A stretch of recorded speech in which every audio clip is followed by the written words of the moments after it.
Básicamente, primero aprovecho estos segundos para agradecer a todos los speakers que hacen posible, que se han tomado el trabajo de venir a preparar sus charlas, tomar tiempo de su trabajo para estar aquí. Muchos han venido también de muy lejos, así que muchas gracias a WordTech en persona de Philip Ross, que nos ha permitido también tener un evento de esta calidad. Yo estoy, gracias porque ha sido tan convocante el tema que por suerte o por desgracia hay gente parada, ¿no? Que está bueno. Y yo estaba parado ahí mirando las caras de todos ustedes en las presentaciones y realmente ha sido increíble el nivel de los expositores hasta ahora, así que vamos a tratar de estar medianamente a la altura. Yo quiero hablarles de un tema que empecé a leer hace un tiempo, que es neuroarquitectura, y les quería compartir algunas ideas al respecto. Bueno, vamos, está muy sensible. Este es el prólogo de un libro que habla sobre neuroarquitectura, y Cage, que lo escribe, afirma que el diseño arquitectónico puede cambiar nuestros cerebros.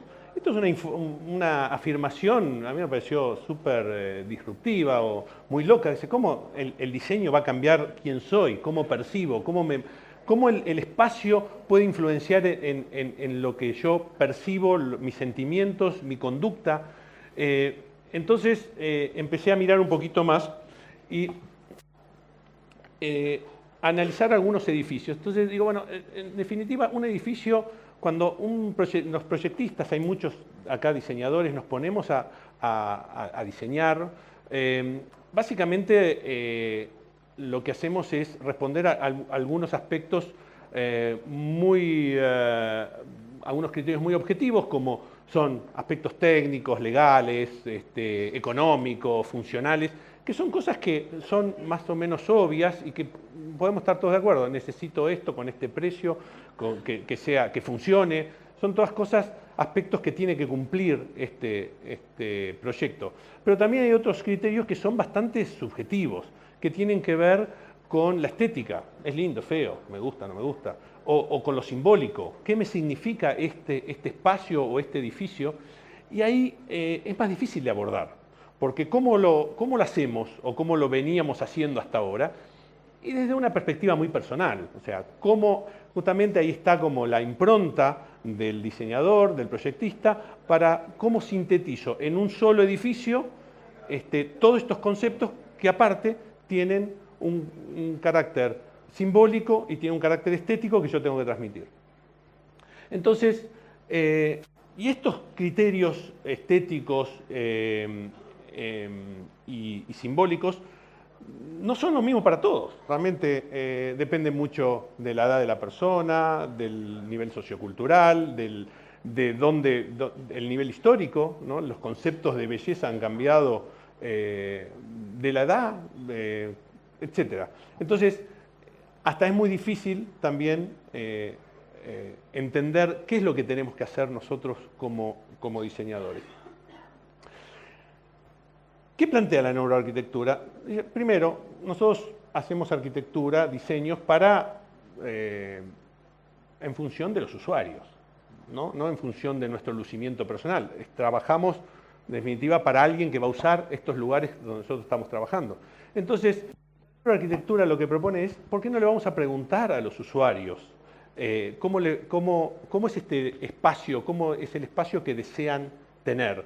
Y hay muchos, y cuando el usuario es una persona que tiene visible, que nosotros podemos sentarnos y charlar y hacerle, no sé, encuestas, hacerle entrevistas, hacer talleres, vamos a sacar mucha información, hacer mediciones de cómo usan sus lugares, etc. Vamos a sacar mucha información de la que nos puede decir de la que sabe. Poco nos puede decir de lo que no sabe o lo que no conoce. Mucho peor se pone la cosa cuando tenemos que hablar de un espacio público, porque ya no podemos preguntarle a, no sé, a alguien, vamos a diseñar no sé, un aeropuerto, para decir algo bien público. No sabemos exactamente, ahí va gente de todas las edades, de todo el mundo, entonces es muy complicado ponernos a hacer como este traslado, ¿no? Esta traducción de todos estos elementos que son bastante intangibles. ¿Dónde apunto?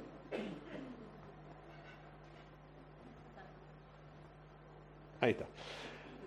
La neurociencia hoy nos permite, y esto se viene hablando en distintas formas durante estas conversaciones, en forma directa y tangencial, hoy nos permite mapear el cerebro y entender cómo funciona, qué cosas se activan y no se activan.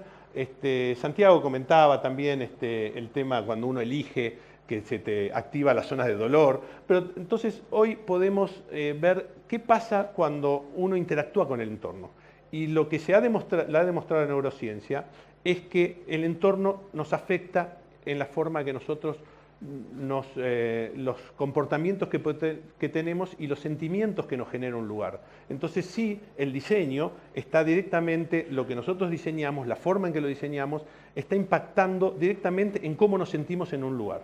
Nos podemos sentir confortables, seguros o perdidos en un lugar, o incómodos, y no necesariamente incómodos porque la silla sea incómoda, incómodos porque el lugar no nos genera esas condiciones mínimas para yo desarrollar lo que necesito desarrollar en ese lugar. Y es muy apropiado hablar de esto cuando nuestra especialidad son espacios de trabajo, donde se supone que la gente tiene que desarrollar sus máximas performances. Queremos armarles un lugar donde cada persona saque lo mejor de sí. Entonces la neurociencia hoy nos permite mapear y monitorear qué está pasando ante distintas situaciones con la cabeza de los usuarios. Entonces, la idea es que hacer más humana la arquitectura es hacer mejor arquitectura. Tenemos que centrarnos en las personas como nuestro foco de trabajo. Entonces, ¿qué es la neuroarquitectura en definitiva? ¿Qué es? Es el diálogo entre nuestra mente y el espacio. Esto es lo que empieza a pasar. Entonces, hay un intercambio permanente que el espacio nos va modificando lo que va pasando en nuestra cabeza y por ende cómo nos sentimos y cuáles son nuestras sensaciones en ese lugar. Este señor se llama Jonas Salk, como todos saben, es un investigador científico que descubrió la vacuna de la poliomielitis. ¿Por qué lo traemos acá? No porque sea un congreso de medicina, sino porque cuenta, Jonas Salk estaba trabajando en Pittsburgh, en un sótano que tenía su laboratorio, allá por los años 50, y estaba buscando la cura para la poliomielitis. La verdad daba vueltas, no la encontraba. Decidió, dice, me tomo un descanso, me voy de viaje, a ver si mi cabeza funciona mejor. ¿Y dónde se fue? Se fue a Asís, es el convento de San Francisco, y fue a despejarse, y caminando por este convento, con esta luminosidad, con estos lugares altos, encontró el mecanismo que tenía que trabajar, encontró la línea donde tenía que trabajar.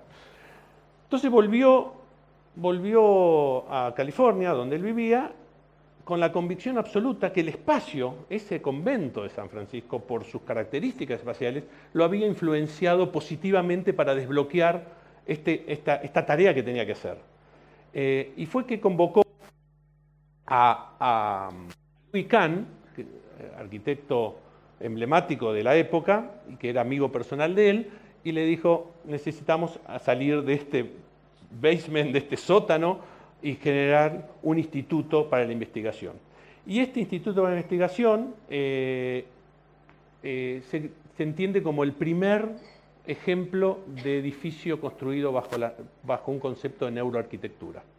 De hecho, a partir de ahí salieron un montón de estudios y institutos que tienen que ver con la neuroarquitectura, es a partir de este ejemplo. Y de hecho Cage, que fue el que nombré al principio, es discípulo de este instituto. Nosotros, saben, como decía al principio, nos dedicamos a armar espacios, diseñar, concebir, conceptualizar espacios para que trabajen las personas. Y realmente lo que nos piden los clientes parece como muy obvio. Dicen, bueno, queremos que acá la gente genere las más altas performances. Queremos la mejor versión de las personas trabajando en este lugar. ¿Qué hacen ustedes? ¿Qué pueden hacernos, ofrecernos para eso? Bueno, uno dice, bueno, hay cosas que son bastante obvias, ¿no? Mejor que no tenga ni frío ni calor, así está cómodo, que tenga buena iluminación, una buena calidad del aire, que tenga una buena silla, una buena ergonomía.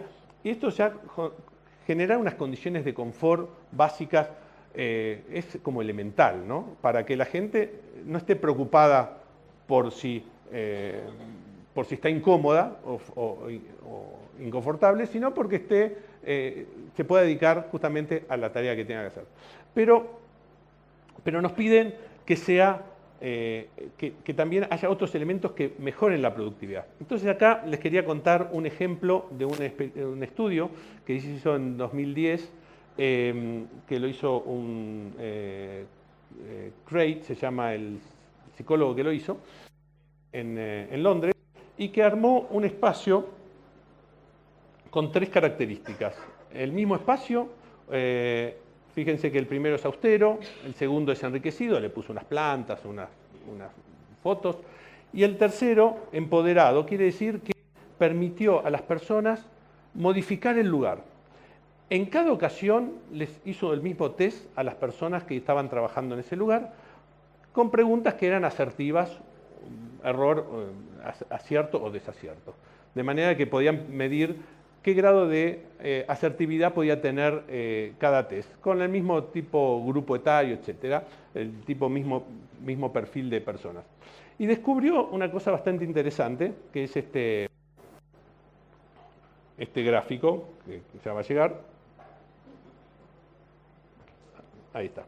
Entonces, fíjense, acá el porcentaje disminuye e incrementa el nivel de asertividad y de definitiva de hacer las cosas en mejor manera, a medida que en la oficina austera estaría neutro, en la medida que la oficina en la enriquecida, donde le pusieron plantas, flores, cuadros, subió casi un 20% las respuestas correctas y disminuyeron en esa misma medida las incorrectas, y cuando se empoderaron del lugar, pudieron armarlo bajo cómo se sentían más cómodas, ese nivel de productividad llegó al 32%. Ahora, imaginen lo que significa en una organización tener una organización 32% más productiva que otra. Entonces, desde el punto de vista del impacto que puede tener en una empresa, son números gigantes, ¿no? Esto justifica largamente cualquier inversión que se hace en el lugar para que potencie la capacidad del equipo. Alguien que llevó esto del empoderamiento a los más altos estándares es Zappos. Zappos es una empresa que vende zapatos, y realmente la gente puede armarlo a su pinta, ¿no? Como dirían en Chile. Claro, yo veo las caras de horror de algunos diseñadores acá que nos gusta todo prolijito, pero en realidad esto ha funcionado muy bien en la cabeza de la gente. La posibilidad de apropiarse del lugar, ¿no? Otro ejemplo interesante es,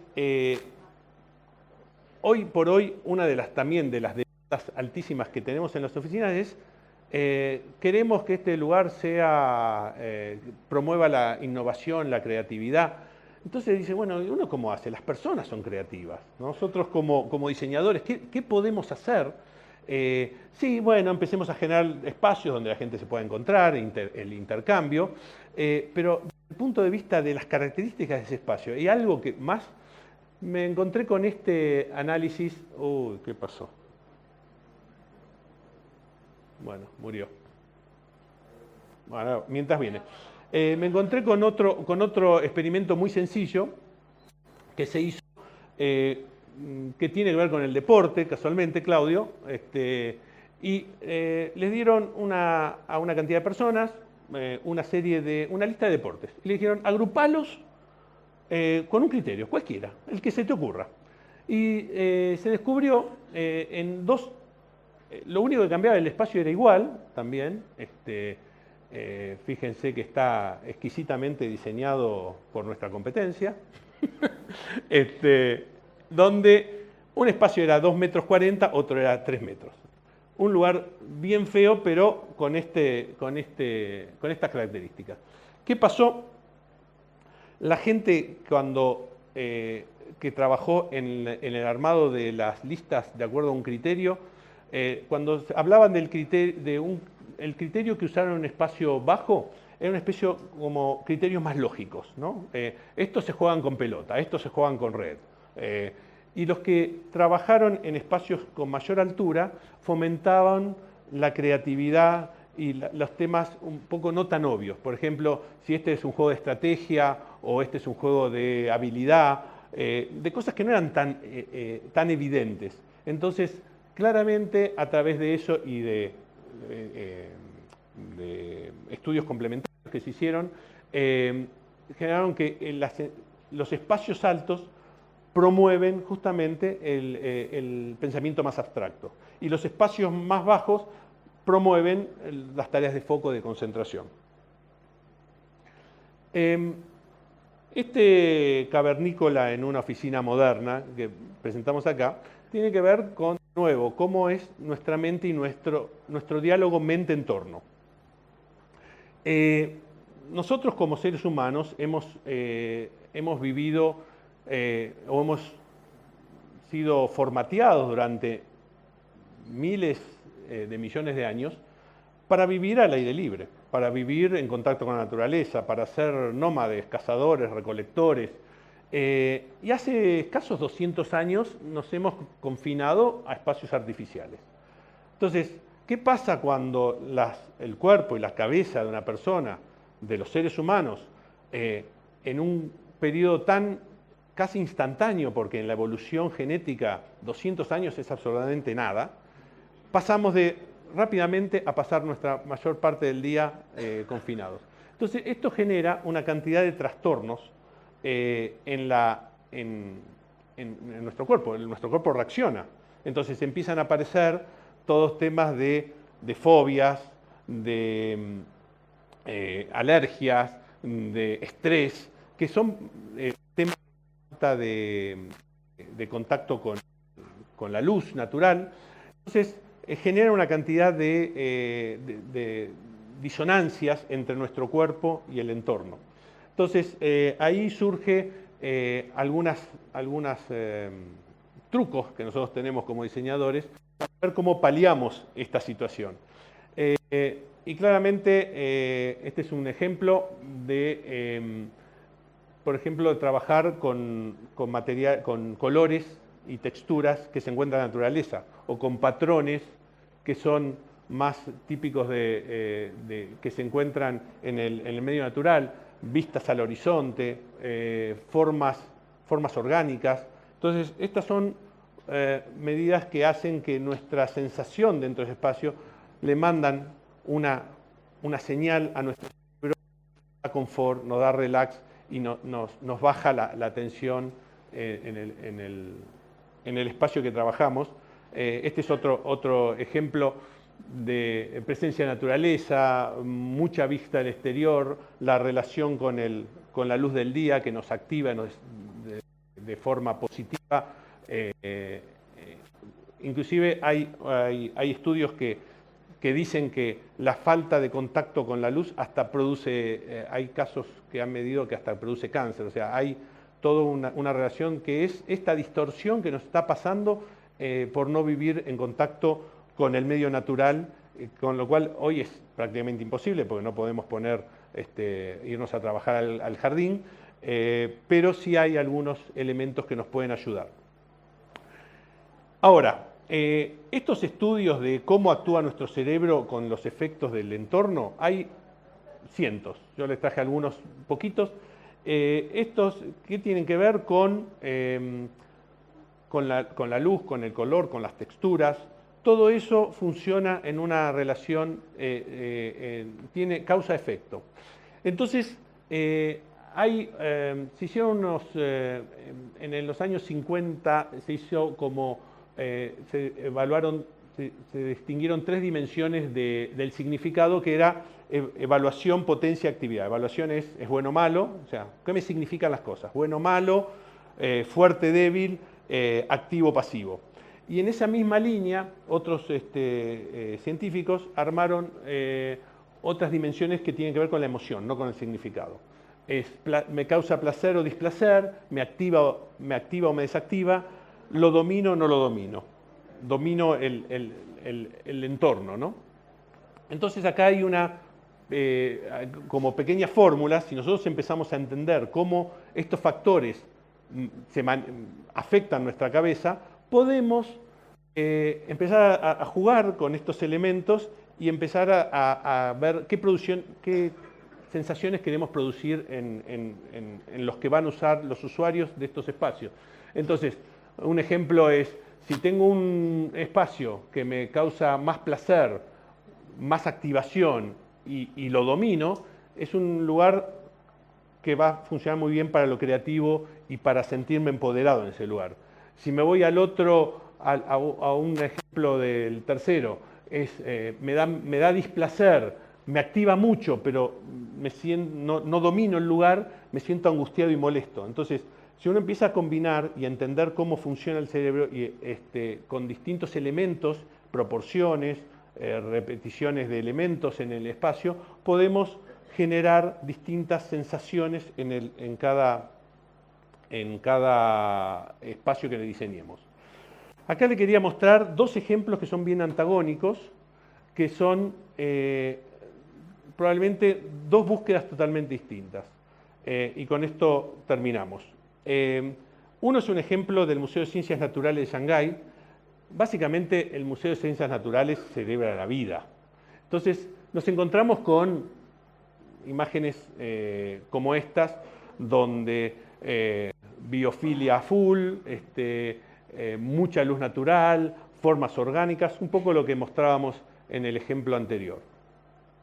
Pero ahora vamos a ver otro espacio diseñado, que es el Museo del Judaísmo en Berlín, que justamente lo que propone el arquitecto aquí es, sus pilares son la ausencia y el vacío. Entonces, y si alguno ha tenido la oportunidad de recorrer este museo, realmente es angustiante estar en ese lugar. Ahora, es tan fuerte el resultado de uno y de otro. Hay una anécdota muy simpática acá en este museo, que cuando se terminó todavía no se ponían de acuerdo qué poner adentro, ¿no? Había una comisión que discutía y qué vamos a poner, pero mientras tanto toda la comunidad decía, bueno, ¿por qué no lo abren? ¿Por qué no lo abran? Finalmente lo abrieron vacío y fue un éxito. ¿Por qué? Porque el edificio, el continente era el contenido. Entonces, lo que provocaba las sensaciones que el arquitecto quería estaban implícitos en la propia arquitectura. Esta es una frase que me gusta de Tado Ando, que nosotros como humanos completamos el espacio cuando lo experimentamos. Y si queremos pensar fuera de la caja, como se promueve, tenemos que lograr estos lugares que permitan esta actividad. Yo creo que la neuroarquitectura, las neurociencias nos van a ayudar a hacer mejores espacios para eso. Muchas gracias. Muchas gracias, Víctor.